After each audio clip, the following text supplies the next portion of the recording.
किन्नर चुड़ैल। गोरखपुर नाम का एक गांव हुआ करता था।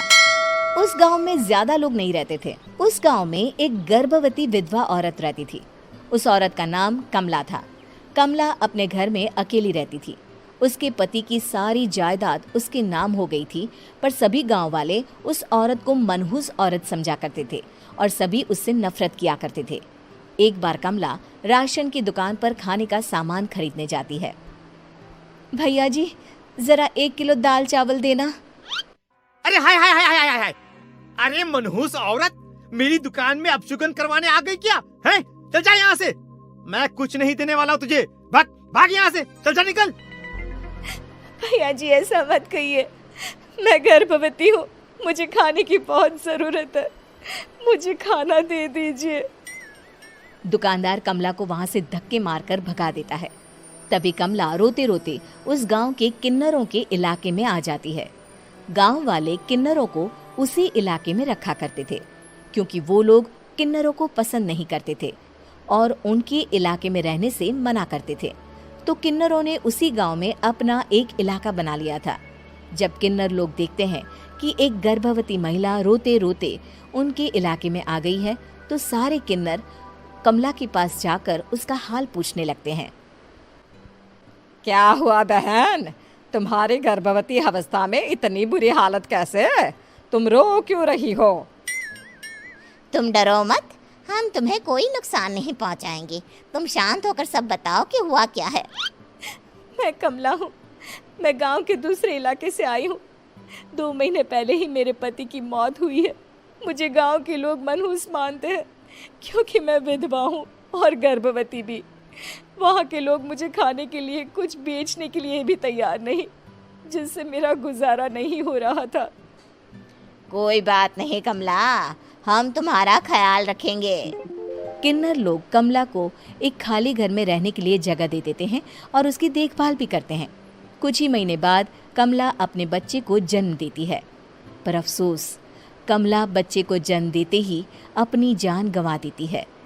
जब सब किन्नर बच्चे को देखते हैं तो बहुत खुश हो जाते हैं, क्योंकि वो बच्चा भी किन्नर ही था। कमला ने एक किन्नर बच्चे को जन्म दिया था। अब इस बच्चे की देखभाल कौन करेगा? हम तो इस बच्चे को गांव के दूसरे इलाके में भी नहीं भेज सकते। और तो क्या हुआ, इस बच्चे की माँ नहीं रही तो हम इसे पालेंगे। अब ये हमारे इलाके में रहेगा, हमारे साथ रहेगा। फिर वो किन्नर उस किन्नर बच्चे को गोद ले लेते हैं, उसका नामकरण कराते हैं। उस किन्नर बच्चे का नाम शक्ति रखा जाता है। देखते ही देखते शक्ति बड़ी होने लगती है। उसके रंग रूप बहुत सुंदर थे। वो बहुत सुंदर किन्नर दिखती है। एक दिन शक्ति एक किन्नर से पूछती है, माँ जी सुनिए ना, ये गांव के दूसरे इलाके में भी तो लोग रहते हैं, तो हम वहाँ क्यों नहीं जाते? हम उनसे अलग क्यों रहते हैं? शक्ति, क्योंकि वो लोग हमारे जैसे नहीं, वो लोग हमें पसंद नहीं करते, इसीलिए हम उनसे अलग रहते हैं। क्यों? वो हमें क्यों पसंद नहीं करते? मुझे एक बार उस इलाके में जाना है। मैं एक बार वहां जाकर घूम कर आऊं। शक्ति, खबरदार, जो तू उस इलाके में कभी भी गई तो अपनी जान नहीं गंवाना चाहती तो उस इलाके में कभी कदम भी नहीं रखेगी, समझी?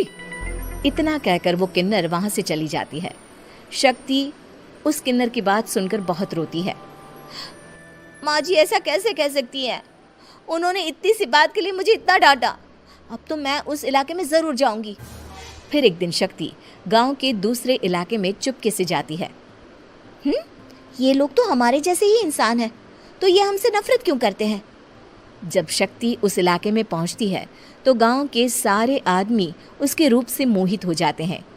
वो लोग ये अंदाजा नहीं लगा पाते कि वो किन्नर है। शक्ति की सुंदरता देखकर सारे गांव वाले उसकी तारीफ करने लगते हैं। तभी गांव का चक्कर लगाने गांव के जमींदार का बेटा हर्ष वहां पहुंचता है। हर्ष भी दिखने में बहुत सुंदर होता है। जब हर्ष ने शक्ति को देखा तो वो भी उससे मोहित हो गया, और जब शक्ति की नजर हर्ष पर पड़ी तो वो हर्ष को देखकर मोहित हो गई। आपको पहले कभी इस गांव में देखा नहीं। इस गांव में आप नए हैं क्या? जी नहीं, वो मैं बस। तभी शक्ति बोलते बोलते रुक जाती है और मन में सोचने लगती है, अगर मैंने इनको बता दिया कि मैं दूसरे इलाके से आई हूँ तो वो समझ जाएंगे कि मैं किन्नर हूँ, इसलिए मुझे इनसे झूठ ही बोलना पड़ेगा। शक्ति हर्ष को कहती है, जी हाँ, मैं इस गांव में नई आई हूँ, यहाँ अकेली रहती हूँ। वैसे आप कौन है? आप भी इसी गांव में रहते हैं? जी हाँ, मैं इस गांव के जमींदार का बेटा हूँ। आपको किसी भी चीज की जरूरत पड़े तो आप मुझे बता देना, मुझे अच्छा लगेगा। ऐसे ही शक्ति और हर्ष एक दूसरे से रोज मिलने लगते। वो दोनों अपने प्यार का इजहार करने एक दूसरे से मिलने जाते हैं। तभी शक्ति का पीछा करते करते एक किन्नर वहां आ जाती है। शक्ति, मैं तुमसे बहुत प्यार करता हूँ। मैं तुमसे शादी करना चाहता हूँ। क्या तुम मुझसे शादी करोगी? हाँ हर्ष, मैं तुमसे शादी करूँगी, पर मैं तुमको अपने बारे में एक सच्चाई बताना चाहती हूँ जो मैंने तुमसे छुपा कर रखी है। तभी उनके बीच में ही वो किन्नर आ जाती है। शक्ति, तेरी हिम्मत कैसे हुई ऐसा करने की? वो किन्नर शक्ति को खींचकर गांव के जमींदार के पास ले जाती है। हर्ष भी वहां शक्ति को बचाने के लिए पहुंच जाता है। जमींदार शक्ति और हर्ष के प्यार के बारे में सुनकर गुस्से में आ जाता है और शक्ति को गांव के बाहर निकालने की सजा देता है। शक्ति ये बात सहन नहीं कर पाती और कुएं में कूदकर अपनी जान दे देती है।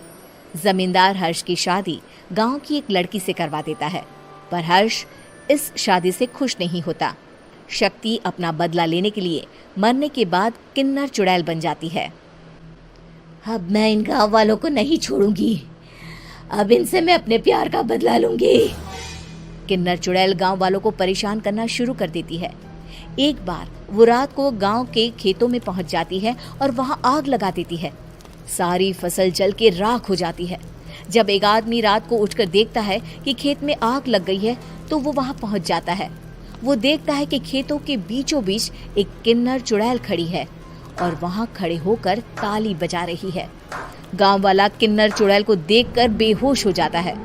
जब सुबह उस आदमी को होश आता है तो वो सीधा जमींदार के पास जाता है। अरे जमींदार साहब, अरे वो किन्नर चुड़ैल ने मेरी सारी फसल जला दी। अब मैं क्या करूंगा? क्या होगा मेरा? जमींदार चुड़ैल किन्नर का नाम सुनते ही सब कुछ समझ जाता है। अब वो बहुत डर जाता है।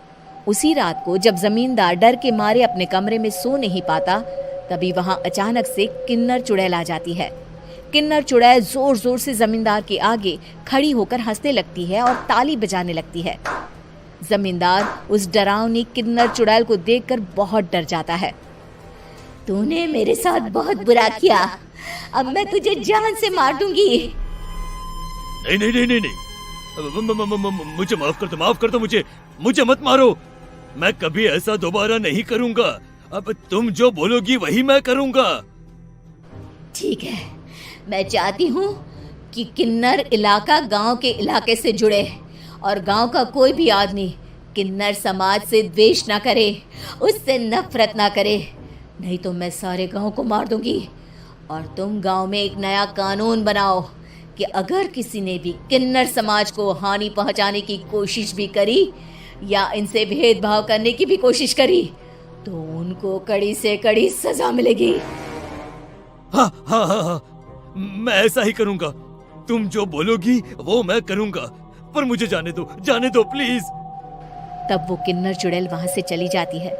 गांव का जमींदार किन्नर चुड़ैल का कहा मानते हुए दोनों इलाकों को एक कर देता है और नया कानून भी लागू कर देता है। तब से वहां किन्नर समाज और बाकी गांव वाले शांतिपूर्वक रहने लगते हैं।